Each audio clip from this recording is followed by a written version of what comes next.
আসসালামু আলাইকুম রহমতুল্লাহ।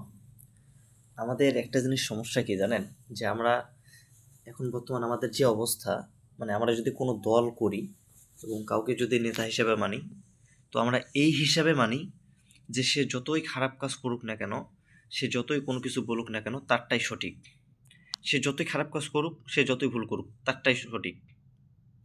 সে যদি কোনো খারাপ, মানে আমি একবারে যে খারাপ কাজ করবে এমনটা বলতেছি না, সে যদি কোনো ভুল কথা বলে, সে যদি কোনো ভুল সিদ্ধান্ত নেয়, এটাও সঠিক। এটা আমরা মনে করি।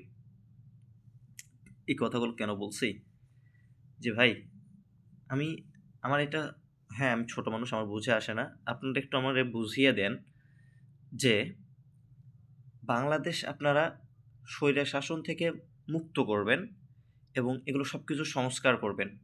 এই কারণে আপনারা নতুন সনদ, জুলাই সনদ নিয়ে আসলেন এবং এটাতে গণভোট করতেছেন এবং এটাতে হ্যাঁ ভোট দেওয়ার জন্য মানুষকে আহ্বান করতেছেন। ঠিক আছে, সব কিছু মেনে নিলাম, কিন্তু আমার এতটুকু বুঝে আসে না যে জুলাই সনদের উপরে যদি আপনি বিসমিল্লাহির রহমানির রহিম লিখতেন এবং আল্লাহর নামটা লিখতেন, তাহলে এতে আপনার সংস্কারের উপর কি প্রভাব ফেলতো, এটা আমি জানতে চাই।